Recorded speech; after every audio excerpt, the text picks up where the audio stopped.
welcome back to Music Artist Division and Decisions. This is part 2 of part 1, where we're going over contracts, sync licensing, just getting your business in a healthy, organized state as a music creator and producer or songwriter, whatever you are as an artist.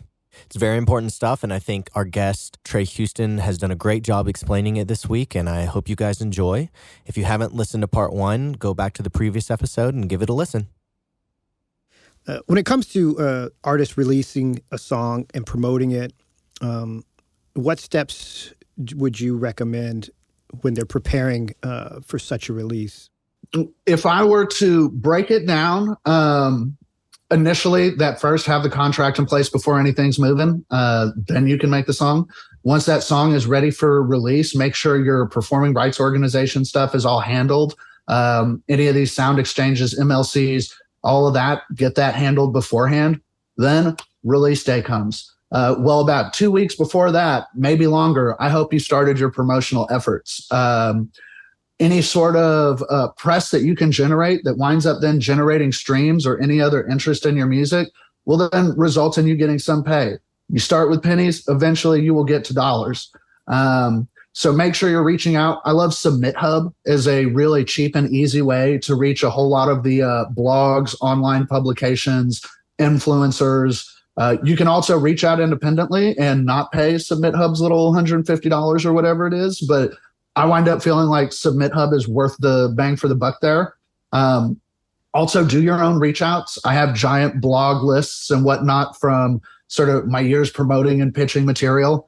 Everyone gets hit. Everyone that is genre relevant to what's getting released is getting hit.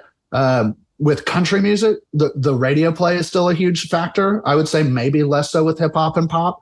But we'll have whole calling radio station campaigns based around country artists. From there, release day comes, be pushing that material as much as possible. You want to get it places, shooting a quick video, anything like that to create more engagement. Engagement's going to be your name of the game there. TikTok is also a huge thing until they inevitably get banned. Right. And then you go back to Instagram. But any promotion there. And then after the fact, that's where I want you thinking about your additional revenue streams. That's where items like sync come in. Sync licensing is clearly the thing I do day in and day out. I'll also tell you it's one of the last remaining places to make decent money in the music industry. I push sync super hard. I interact with music supervisors daily, and I'm constantly putting music into their hands. Beyond that, we have a lot of good partnership deals and whatnot with third-party companies that will also be pushing and promoting music. I won't list out companies because it's a bit proprietary, but I would say just seeking out music libraries and music supervisors is your good first step getting into sync. That's exactly what I was going to ask you. How does one even look into that, right? So you can reach out. I'll say one company that I have really loved working with is Crucial Music. Tanvi's the owner at Crucial.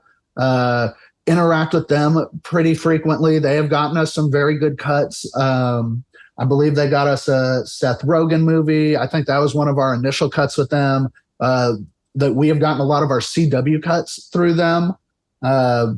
But they're always really good, but they're a selective company.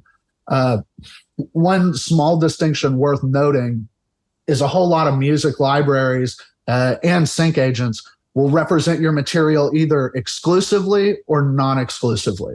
And I would say Crucial is probably the biggest non-exclusive company in the game right now. They're sort of primo, top crop, whatever.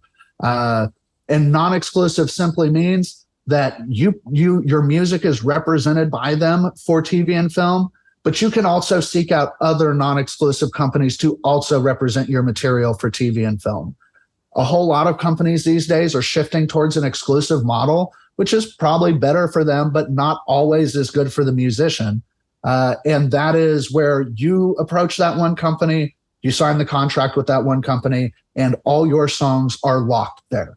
You cannot bring it to any other libraries. You can't bring it to other supervisors. There's no independent pitch. That is now your sync company, and you sit back and wait for them to do their job.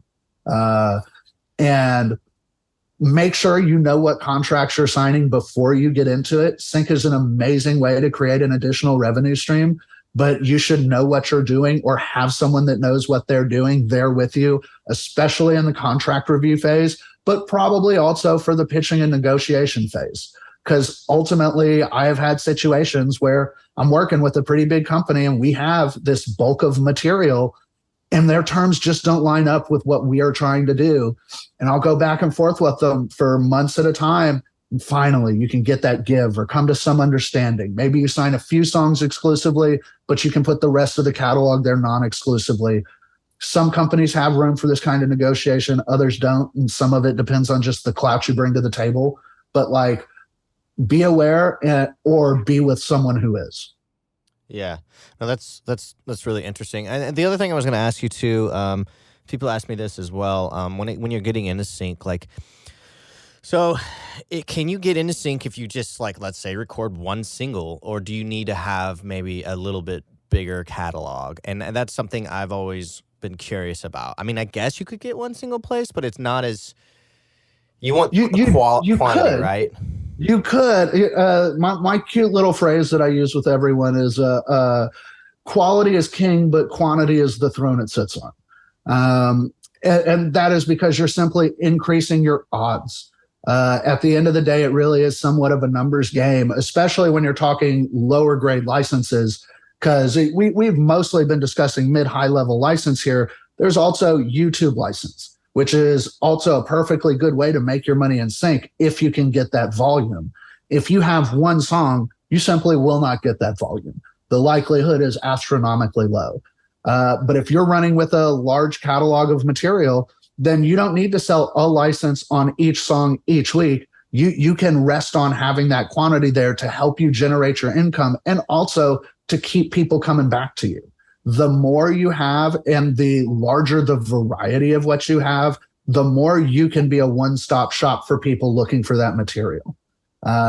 So I know for myself personally, I don't sign an artist that doesn't have at least 20 masters and their instrumentals to give to me. I am a non-exclusive entity, so I don't hold anybody up about it. I have a great artist that I'm working with right now named Kenny. Shout out to Kenny. And we haven't signed him on yet simply because his master catalog isn't big enough. But I am doing some independent repping for him right now as we get his catalog to a point where I really like it. And once we cross that 20 line, I told him maybe even at 18, maybe he'll get some credit there. We're going to run him through the system. So then putting him in the system means he goes to all the libraries we work with. He goes to all the companies we work with, and he winds up being included on a lot of our supervisor pitching. Right now, he's only in the supervisor pitching because he hasn't crossed that threshold yet. But once he's there, I'm very excited about it. His material is phenomenal. But I would say work up a little bit of a catalog, especially if you're trying to interest people. My company's not this way, but many licensing companies work on a bit of the older school model, and they'll sign albums. And even when you say an album, sometimes that isn't, the album you put out. Sometimes they're trying to sign an album like a sync album. So they will take 10 of your songs that they think are the grungiest hip hop, and they will make their grungy hip hop album, and they will send that out to other supervisors to then try and get placements on that through what is sort of how they did it in the 90s kind of ways. But I see it sometimes still be successful. That's interesting. So do you think you need a full team behind you to start making money? Because I know it helps to have like such a to build your team, but this might be daunting for someone that's maybe kind of a newer artist. They're like, oh shoot, I have to hire a team now to get into sync. Or do you think it's possible for them to kind of look into those avenues, at least to start out, and then maybe as they make more songs, switch over?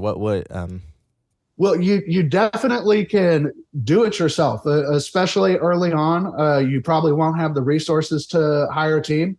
Or if dad has the money, you can Taylor Swift the thing. Go for it. That's true.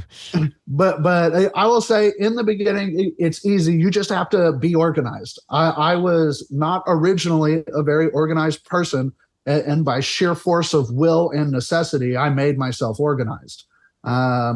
We have giant spreadsheets. Anytime we complete a song here in-house or we pull in a new catalog from outside, it goes into the spreadsheet. We have 26 columns of metadata we create for each song.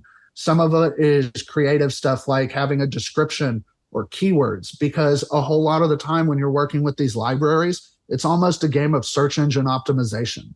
You want your song to be the one that pops up when they search this term, or in some cases, this artist. They will ask you sounds like artists for what songs you're submitting. And they use that to be able to search through. They are not memorizing every song in their database. They need to be able to effectively find it when the opportunity comes up, when a sound that matches that comes up. Yeah. It almost becomes a skill to like learn how to come up with effective metadata. Oh yeah, the metadata game is really sort of how I got started. Was I was originally an intern for someone who is now a client, and I just sort of created his metadata structure. And he, to his credit, he already had some, but I expounded on it.